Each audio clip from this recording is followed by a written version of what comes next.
उम्मीदों की कश्ती को डुबोया नहीं करते, उम्मीदों की कश्ती को डुबोया नहीं करते, मंजिल दूर हो तो थक कर रोया नहीं करते। रखते हैं जो दिल में उम्मीद कुछ पाने की, वो लोग ज़िंदगी में कुछ खोया नहीं करते, वो लोग ज़िंदगी में कुछ खोया नहीं करते। सुप्रभात प्यारे बच्चों, स्वागत है आपका हिंदी की क्लास में। जैसा कि हमारा पाठ 6 चल रहा है जिसका नाम है अंतरिक्ष तक, स्टीफन हॉकिंग अंतरिक्ष तक बनाई सीढ़ियाँ। तो जैसा कि हमने स्टीफन हॉकिंग चैप्टर में पढ़ा कि स्टीफन हॉकिंग जो थे वो संघर्षशील व्यक्ति थे, यानी उन्होंने अपने जीवन में बहुत ज़्यादा संघर्ष किया। तो जैसे कि मैंने इन पंक्तियों में बताया कि जो संघर्ष करता है, यानी जो उम्मीदों को हारता नहीं है, मुश्किलों का डटकर सामना करता है, वो अपने जीवन में कुछ न कुछ सफलता अवश्य प्राप्त करता है, उसको सफलता जरूर मिलती है। जैसे कि हम लोग भी आप लोग स्टडी कर रहे हो तो आप भी अपने जीवन में क्या है संघर्ष कर रहे हो ना।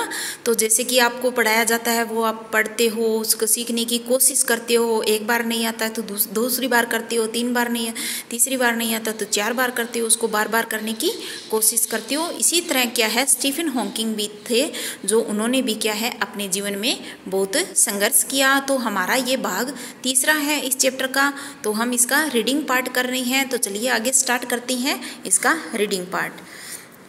हॉकिंग ने ब्लैक होल रहस्य को समझाते हुए कहा था, ये सही नहीं कि ब्लैक होल में हर चीज़ समा जाती है, बल्कि इसमें से एक विशेष प्रकार का रेडिएशन निकलता है। उनकी खोज के बाद इसे हॉकिंग रेडिएशन नाम दिया गया था। उन्होंने बिग बैंग थ्योरी को समझाने में मदद की, ब्रह्मांड के रहस्यों पर समय का संक्षिप्त इतिहास किताब लिखी।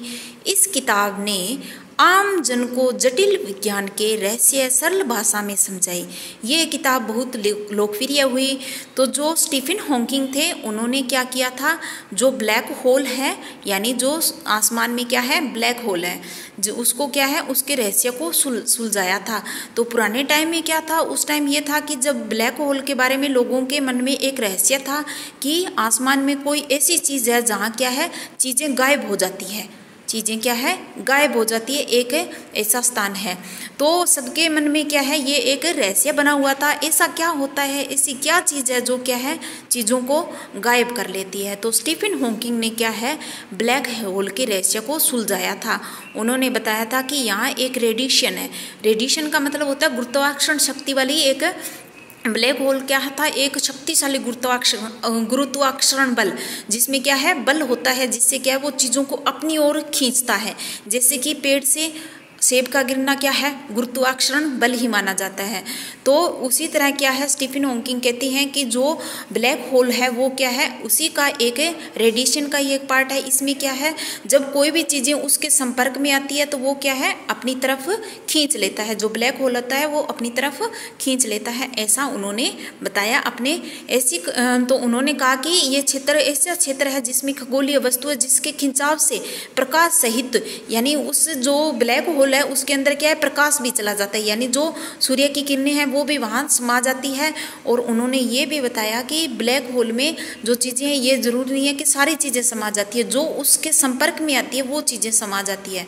जो ब्लैक होल है उसमें क्या जो चीज़ें उसके आसपास के एरिया में होती है वो उसमें समा जाती है। और एक चीज़ हो रहा है उसमें ब्लैक होल में, वहाँ जो चीज़ें उसके अंदर जो समा गई वो अंदर जा तो सकते हैं ब्लैक होल में, लेकिन वापस नहीं आ सकती, वो चीज़ें क्या है उसके अंदर ही समा जाती है। तो इसका उन्होंने मतलब रहस्य खोजा था कि ये इस तरह से एक रेडिएशन है। तो उसके बाद उनके नाम पे क्या है हॉकिंग रेडिएशन का नाम दिया गया उस ब्लैक होल का। उन्होंने बिग बैंग थ्योरी को समझाने में मदद की, उन्होंने क्या है बिग बैंग थ्योरी थी उसको भी समझाया था। ब्रह्मांड के रहस्यों का संक्षिप्त इतिहास, उन्होंने ब्रह्मांड पे यानी जो नक्षत्र है उस पे क्या है समय का संक्षिप्त इतिहास, यानी समय के बारे में उन्होंने इतिहास लिखा था। तो जो किताब उन्होंने लिखी थी वो किताब क्या है जो विज्ञान क्या है उसमें गिनीज बुक में इस किताब को दर्ज कर लिया गया है उसका नाम, ठीक है। और उन्होंने जटिल विज्ञान के रहस्य को भी सरल कर दिया, यानी जो विज्ञान के लिए रहस्य बना हुआ था कठिन बना हुआ था उसको भी उन्होंने सुलझाया अपनी सरल भाषा में। तो इसी तरह आगे देखते हैं आगे वो क्या कहते हैं। ये देखिए ये पिक्चर है ब्लैक होल की, इस तरह का होला है नक्षत्र में, यानी आसमान में इस तरह का होला है, इस तरह से ये ब्लैक ब्लैक बना हुआ है और ये जो किरणें सी दिखाई दे रही है वो क्या है, रेडिएशन है।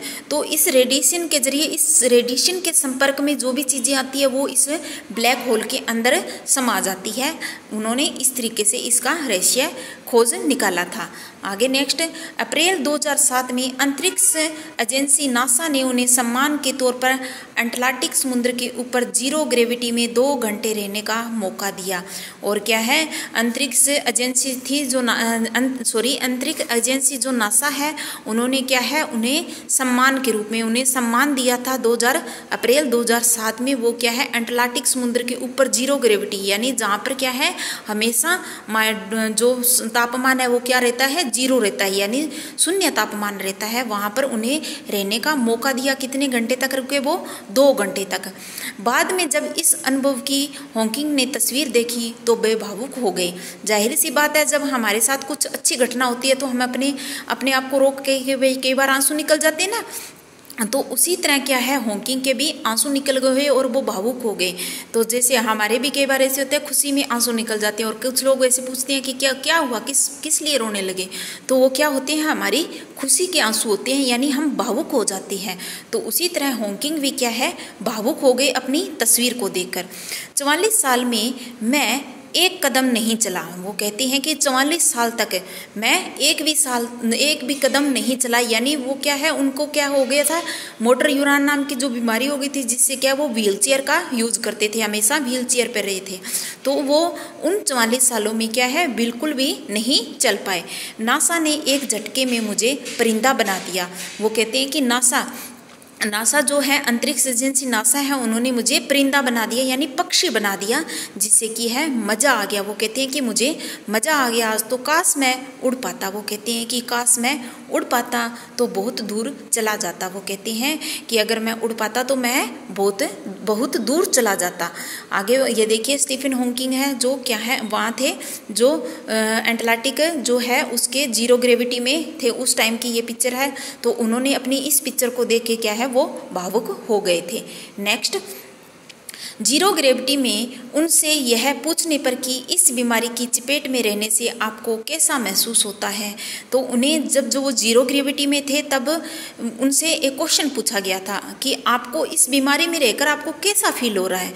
तो उनका जवाब होता मैं इस पर बहुत अधिक ध्यान नहीं देता। वो कहते हैं कि मैं इस पर अधिक ध्यान नहीं देता, मुझे इससे कुछ नहीं फ़र्क पड़ता। तो वो कहते हैं कि मेरे को बिल्कुल ये याद नहीं रहता कि मेरे कोई बीमारी है, मैं सामान्य जीवन जीने की कोशिश करता हूँ। वो कहते हैं कि मैं तो सामान्य जीवन जीने की कोशिश करता हूँ और ना मैंने कभी ऐसा महसूस किया कि मेरे ये इस तरीके की कोई बीमारी है। कभी इस बात पर अफसोस नहीं करता कि इसकी वजह से, वो कहते हैं कि मैंने कभी भी ये अफसोस नहीं किया कि इसकी वजह से मैं सामान्य मनुष्यों की तरह बहुत सी चीज़ें नहीं कर सकता। उन्होंने क्या कहा कि मैं ऐसा कभी भी मतलब अपने आप में ऐसे गिल्टी फील नहीं करता कि जो लोग कर सकते हैं वो मैं नहीं कर सकता। मैंने अपने जीवन को सही अंदाज से जिया है, अच्छे से जिया है, इसको जितना टाइम मुझे जीने का मिला मैं उसको जीऊँगा, तो अच्छे तरीके से जीऊँगा। मैं ये ऐसा कभी नहीं फील करूँगा कि एक जो सामान्य व्यक्ति जीता है वैसा मेरा जीवन नहीं है, ये मुझे कभी भी फील नहीं होता। 2013 में उनके जीवन पर हॉकिंग नाम से फिल्म बनाई गई थी। 2013 में क्या है, उनके नाम से हॉकिंग नाम की फिल्म भी बनी थी, जिसमें उन्होंने कहा चूँकि हर दिन मेरे जीवन का आखिरी दिन हो सकता है। वो कहते हैं कि हर दिन, उन्हें पता था ना, डॉक्टर ने उन्हें बोला था ना कि 2 साल तक ही जिंदा रहेंगे, जब वो 21 साल की उम्र में सीढ़ियों से गिर गए थे और डॉक्टर ने उन्हें मोटर न्यूरॉन नाम की बीमारी से ग्रसित बताया था और उनका पूरा शरीर क्या है, लकवा ग्रसित हो गया था। सिर्फ उनका ब्रेन और हाथ की कुछ उंगलियां ही काम करती थी, जिसकी हेल्प से वो क्या है, कंप्यूटर में अपने जो व्हील चेयर पर लगा कंप्यूटर था, जिसे स्पीच सिंथेसाइजर के जरिए वो उसमें टाइप करते थे और अपनी बात को लोगों तक पहुंचाते थे। तो वो कहते हैं कि मुझे ऐसा मैंने कि मैं जो अपना जीवन है उसमें कभी भी ये नहीं सोचा कि जीवन का आखिरी दिन हो। मुझे मतलब उसको ऐसे लगता था कि कोई भी दिन उसका आखिरी हो सकता है, क्योंकि डॉक्टर ने 2 साल का टाइम दिया था उन्हें कि 2 साल तक ही जिंदा रहेंगे। तो उन्होंने अपने जीवन का इतना उपयोग किया कि वो खुश हो गए अपने जीवन का उपयोग करके। वो कहते हैं कि हर दिन मेरे जीवन का आखिरी दिन हो सकता है, इसलिए मैं हर 1 मिनट का ज़्यादा इस्तेमाल कर लेना चाहता हूँ। तो वो कहते थे कि मैं अपने जीवन का जितना इस्तेमाल हो सकता है, जितना प्रयोग किया जा सकता है अपने जीवन का, उतना मैं यूज करना चाहता था वो, और उन्होंने ऐसा किया भी। तो आगे वो क्या कहते हैं, 21 साल की उम्र के बाद वे पूरी ज़िंदगी व्हील चेयर पर रहे। ये हमें पता है, हमने पढ़ा पिछले वीडियो में कि वो कितने साल तक रहे। 21 साल की उम्र के बाद तक पूरी ज़िंदगी वो क्या है, किस पे रहे, व्हील चेयर पर, जिसके ऊपर उनका कंप्यूटर लगा हुआ था। स्पीच सिंथेसाइजर के जरिए वो लोगों तक अपनी बात पहुंचाते थे। तो वो व्हील चेयर पर ही रहे 21 साल की उम्र के बाद। कितने वर्ष तक, 44 साल तक, 76 साल तक जिंदा रहे थे वो। उन्होंने इंग्लैंड की सरकारी नेशनल हेल्थ सर्विस के प्रति आभार व्यक्त किया। उनकी तरफ क्या है, जो इंग्लैंड की जो सरकारी नेशनल हेल्थ सर्विस थी, उनको क्या है, आभार व्यक्त किया, यानी धन्यवाद दिया कि इसी की वजह से वे गंभीर बीमारी के बावजूद जीवित रहे। और उसी की वजह से क्या है, वो उनकी इंग्लैंड की जो सरकारी नेशनल हेल्थ सर्विस थी, उसकी वजह से ही वो क्या है, इतने टाइम तक जिंदा रहे।